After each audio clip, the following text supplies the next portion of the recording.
Je ferme cette parenthèse. Je pourrais parler du Japon longuement, qui lui aussi a toute une histoire de tradition et d'imposition d'une langue importante.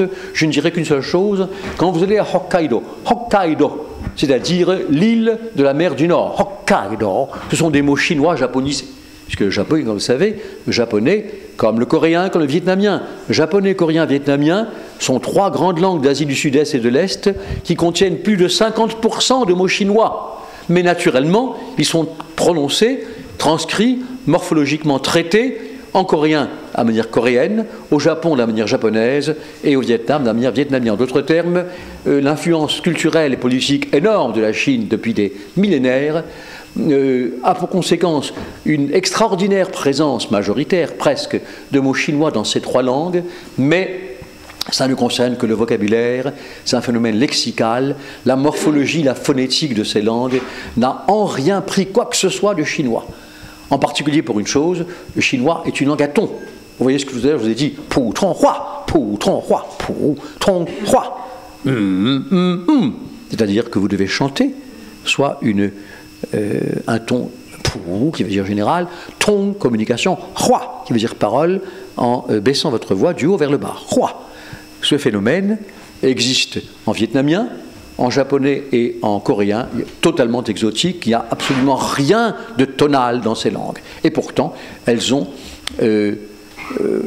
japonisé ou coréanisé un nombre immense de mots, sans en garder les tons, bien sûr, puisqu'elles ne sont pas tonales, ces deux langues.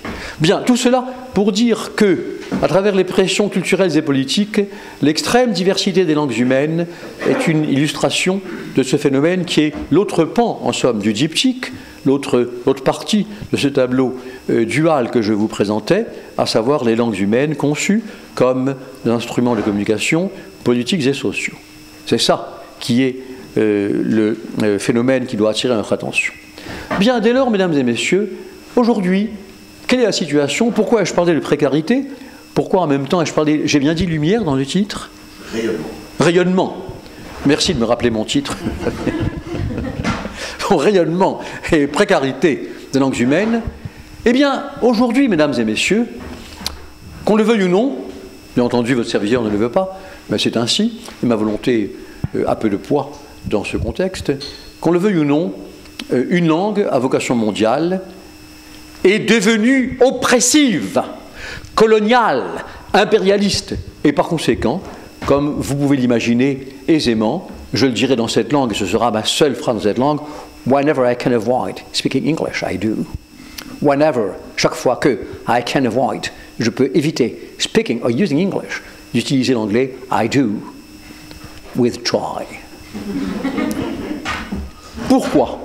Eh bien parce que je fais ce que je me permets de préconiser, ici même, à vous tous. Y a-t-il des étudiants parmi vous? Étudiants et étudiantes, il y en a quand même quelques-uns? Oui? Pardon? Bon. Je le préconise aux étudiants notamment, peut-être aussi aux autres. Je reconnais volontiers que ça peut se discuter. Quand vous allez quelque part, quand vous avez fait le projet d'aller, soit pour des raisons touristiques, de pur divertissement, soit parce que, comme Pascal, à travers le divertissement, c'est votre âme que vous recherchez, et vos tentations les plus profondes, enfouies dans votre subconscient. Bien entendu, Pascal ne parlait pas comme ça. C'est un langage d'aujourd'hui. Mais bon, peu importe.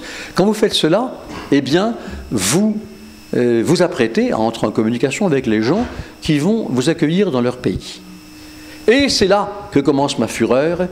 Est-il concevable, même si c'est le cas de la majorité des gens, que vous y mettiez le pied sans qu'un seul instant d'idée ne vous visite, de commencer par apprendre sa langue? D'où vient mon hostilité profonde à l'anglais et à son impérialisme? Eh bien, c'est qu'aujourd'hui, mesdames et messieurs, l'anglais est devenu un language killer, une langue tueuse. Que tue-t-elle? Eh bien, toutes les autres langues, tout simplement. Pourquoi? Mes étudiants, je prends un exemple que je connais, ce sont les miens, mais je pourrais en prendre beaucoup d'autres. Mes étudiants, quand ils vont quelque part, refusent d'apprendre la langue du pays. Pourquoi? Parce qu'ils se disent, mais c'est pas la peine de se fatiguer. Cette langue, l'anglais, tout le monde la connaît, il faut voir comment. Et par conséquent, je ne vais pas m'esquinter, j'apprends l'anglais, un peu d'anglais, assez pour communiquer, et je laisse tomber l'effort de pénétration, d'intérêt et d'amour, car c'est aimer les gens qu'apprendre leur langue, mesdames et messieurs. Oui, c'est ça. Certes, c'est moi qui suis comme ça, mais je me permets de vous suggérer d'adopter cette attitude, vous aussi. Si j'ose dire. Je ne sais pas quelle sera votre réaction, mais enfin bon. Avec les gens de passion, il faut bien s'adapter, c'est comme ça que ça se passe. Bon, dès lors, l'idée de tenter d'apprendre un minimum, on a toujours la même réponse. Mais écoutez, c'est parce que j'ai souvent dit ça aux gens, bien d'innombrables fois. Je viens ici 3-4 jours, je ne vais pas m'esquinter à apprendre la langue. Si, monsieur ou mademoiselle, vous venez 3-4 jours, eh bien, faites l'effort d'apprendre un minimum. Parce que sinon, qu'allez-vous faire ? Vous allez faire ce qui se passe à des milliards d'exemplaires dans la vie quotidienne. Vous allez communiquer avec un individu donné dans une langue qui est étrangère à l'un et à l'autre. C'est-à-dire avec un croate, pas un croate ou un français, qui serait maintenant un des deux, mais en anglais, qui est étranger aux deux. Avec un mongol, pas en mongol ou en espagnol, mais en anglais, qui est tout aussi étranger à l'un et à l'autre. Et par conséquent, cela n'est pas concevable. Même je reconnais volontiers que ce n'est pas le raisonnement de la majorité des gens. Mais enfin voilà, ma situation donc, c'est celle d'un homme qui promeut, je ne dis jamais défendre, je n'emploie jamais ce verbe, qui est un verbe impliquant un combat d'arrière-garde, je dis promouvoir.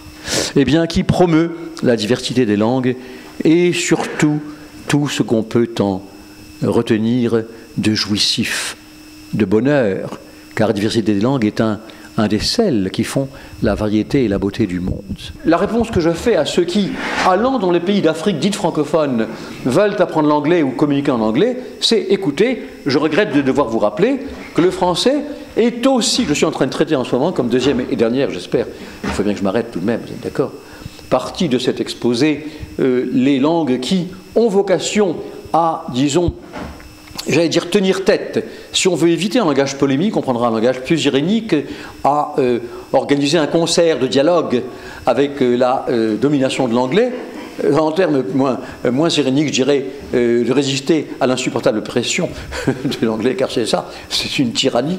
Bon, eh bien, je dirais, le français en est une. Et ma réponse à ceux qui veulent apprendre l'anglais en pays officiellement francophone, c'est, mais écoutez, excusez-moi, il faut quand même vous rappeler, le français est aussi une langue à vocation mondiale. Les gens l'oublient complètement. Le français est une langue. Ici, nous ne sommes pas en France, nous sommes en Belgique. Je vais, dans la plupart des pays africains que j'ai cités, la plupart des gens qui appartiennent aux élites cultivées parlent le français. Je vais au Vietnam, où le français a été, dans une large mesure, après Dien Bien Phu et toute une série d'événements tragiques, supplanté par l'anglais, mais où il revient en force. Beaucoup de gens l'apprennent et le parlent. Il en va de même au Liban ou en Roumanie, pour citer deux exemples, un du Proche-Orient, l'autre européen, qui ont une vieille tradition francophile, pour ne pas dire francomane, et même francophone. À Beyrouth, pour ne citer qu'un exemple, mes amis beyrouthins qui me recevaient étaient très étonnés que je leur parle en arabe classique, en arabe littéraire. Un d'entre eux m'a répondu, mais écoutez, monsieur le professeur, c'est un plaisir de vous entendre parler la langue classique de l'arabe, mais nous parlons couramment le français aussi. Et ils en étaient très fiers. Autrement dit, c'est un exemple parmi d'autres. On pourrait en dire autant naturellement pour différents endroits de l'Asie du Sud-Est et des îles de l'Océanie. Le français, mesdames et messieurs, je le rappelle, est la langue qui arrive en seconde position après l'anglais, loin derrière lui, certes, mais après lui, si l'on prend pour discriminant non pas le volume démographique. Là, le français est complètement battu par l'espagnol, par l'arabe, par le chinois naturellement, par le russe, par une série de langues qui sont plus parlées que le français en termes quantitatifs de volume de locuteurs. Mais si l'on prend comme discriminant un autre discriminant, à savoir le degré de diffusion mondiale, l'anglais est en deuxième position, le français en deuxième position, loin derrière l'anglais. Pourquoi ? Parce que le français est parlé sur les 5 continents. Maison de la Francité.